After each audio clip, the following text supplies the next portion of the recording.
Love. Love is. Love is persistent. Love is wide. It does not hoard. It does not withhold. It is not limited. It does not exclude others. It is not some silly ethic that's just for the weak or faint of heart. It is not harmful.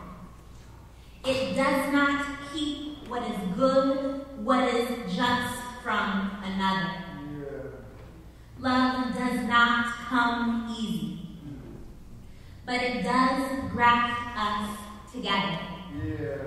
It keeps us close, and it keeps us alive. It always includes, always fights, always fuels, always wins, always is. And justice. Justice is love. Justice is what love looks like in public. Justice is love in one of its loudest, sturdiest, truest, most courageous forms. Justice ensures abundant life is accessible to all. Ensures that we can all live fully and well. And justice is hard work. Because justice requires that we persist. Justice requires that we look beyond ourselves, beyond our needs, beyond what's familiar, beyond what's easy, beyond what's convenient, beyond our limited understanding of the will of God, and determined to continuously fight for what is loving and caring for all of creation. And if God is love, and if God is love, then God is also justice. Which is to say that justice is the essence, the nature, the foundation of God's very being. In the beginning was justice, and justice flowed from God, and justice was God. And whoever does not pursue justice, do what is loving and caring for all of creation, does not know God in God's fullness. Today's parable, found in the 18th chapter of Luke's Gospel, is a parable, a story that begs that we know intimately how love, how justice persists. And in this parable, there are two characters. A judge who is directly characterized as unfit and unjust, and a widow who repeatedly demands to be given what she is owed. The actions of both characters are extreme, and there is insight to be gained in carefully looking at both. But it may first be useful to speak to what the story does not. Because occasionally, some interpreters will allude to the judge who repeatedly refused to grant the widow's request as a godlike figure, and preach that we must wear God out with our prayers in order to get what we want in life. But I would argue that this kind of interpretation is a diluted interpretation of the parable that centers the individual and is a reflection of religion's obsession with taking the easy road and worrying about the health of one's own prayer life more than the well-being of people who are hurting. Furthermore, the judge is not godlike figure because God cannot withhold justice from God's people. That this judge, who was in the position to do what was right by this woman, but refused for so long to do so. God cannot withhold justice. God cannot withhold God's self from God's people. It is people who have no respect for other people. Hateful policies, loveless systems that perpetuate oppression, and spiritual forces of evil that delay the flow of justice. Now, to say that this parable is not about wearing God down with our prayers is not to say that this is not a parable about prayer. We don't have to choose whether its meaning is justice or prayer, persistence or prayer. We can embrace it as both if we embrace a more expansive understanding of what prayer is.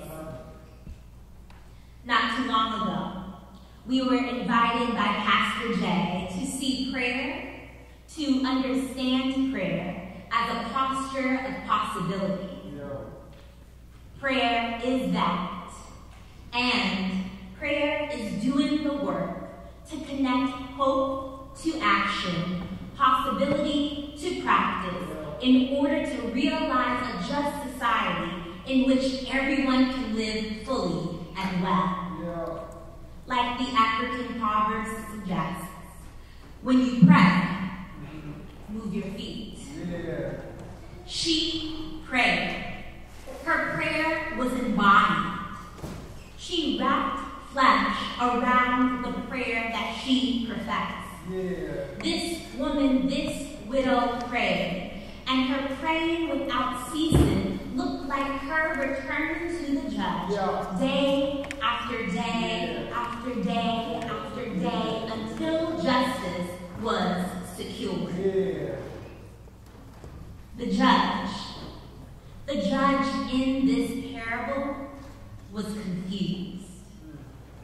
He was in a position of power, but seemed to have little interest in being a helpful human being who looks up long enough to really see the real pressing needs of others. His actions clearly show us that he had very little interest in extending justice to the oppressed. So instead of honoring the responsibility of his sacred office, he occupied space. He existed only as an adversary, a perpetuator of pain and obstacle, a wall. When I got to thinking about this character, I got to wondering about what makes this judge or judges like this one. What makes them and their callous nature possible? How can people exist that have no respect for other people? And I was reminded that we all live in a broken society that seduces us all into securing power and domination by any means necessary. What's more is when we distance ourselves from people and their pain and refuse to see our well-being, our liberation as intimately connected, we set ourselves up for failure, the worst kind of one.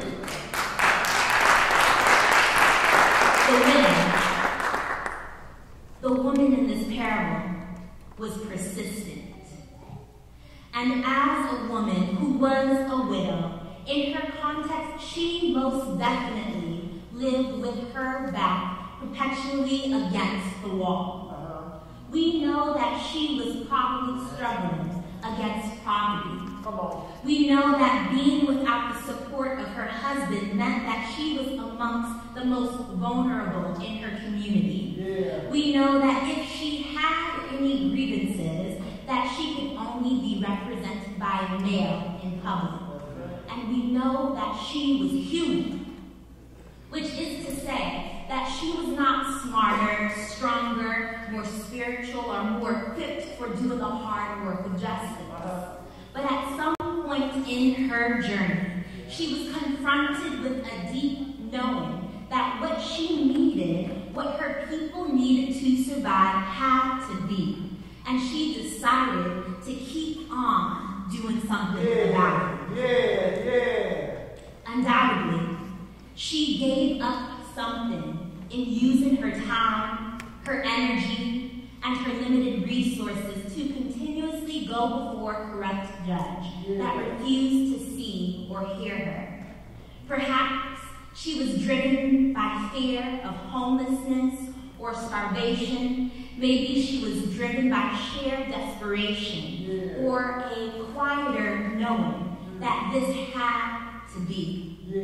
Whatever the case was, she made a deliberate choice. Beloved, we've got to choose.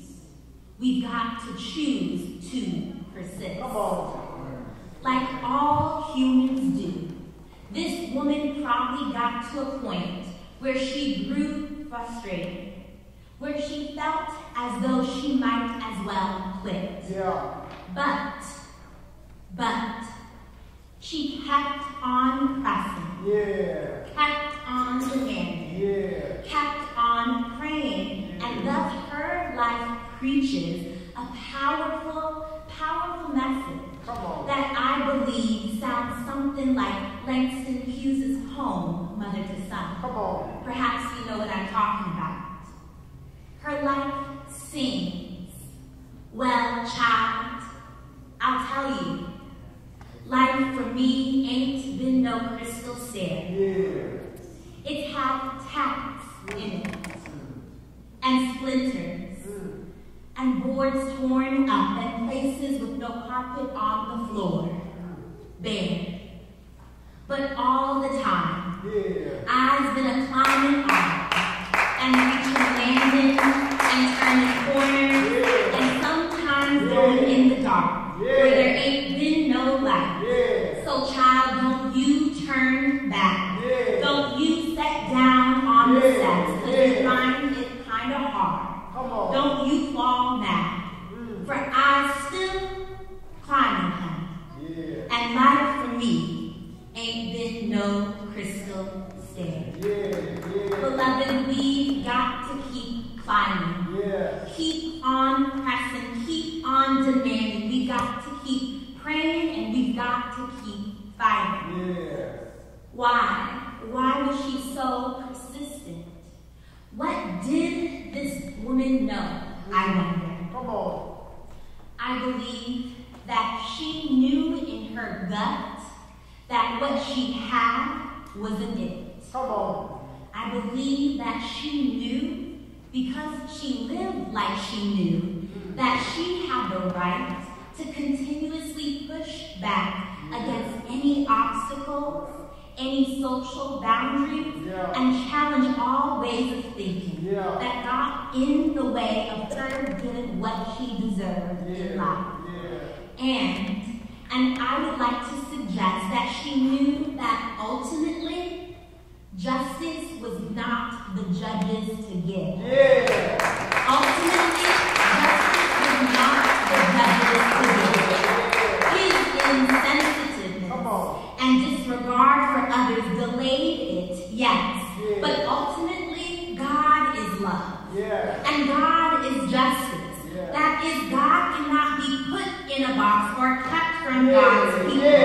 Justice is an extension of God and is the manifestation of God's relentless love for all of creation. Justice is our birthright, like belonging, like breath, and we cannot rest until it comes. Like this widow, we must persist, and persist knowing that justice will one day come. Because ultimately, nothing can separate us from the love, the justice of God in Christ Jesus our Lord. Neither death, nor life, nor angels, nor rulers, nor things present, nor things to come, nor power, nor height, nor depth, nor anything else in all creation can separate us from the love of God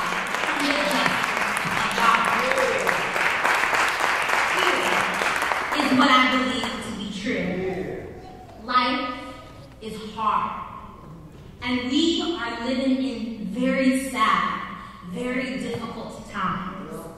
Most of us devote almost all of our energy to trying to get in step with the unpredictable rhythms of our own lives, and we're pretty exhausted. The troubles of this country and the lovelessness in the world can weigh us down and squeeze all of the hope out of us. The thing is that we may or may not regularly find ourselves before judges like the widow in this parable.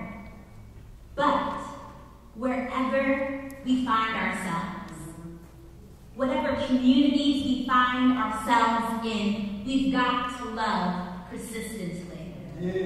We've got to stay connected and stay aware of the incredible amount of pain in this world. And wherever we find ourselves, whatever communities we find ourselves in, we've got to fight to create communities marked by love and belonging.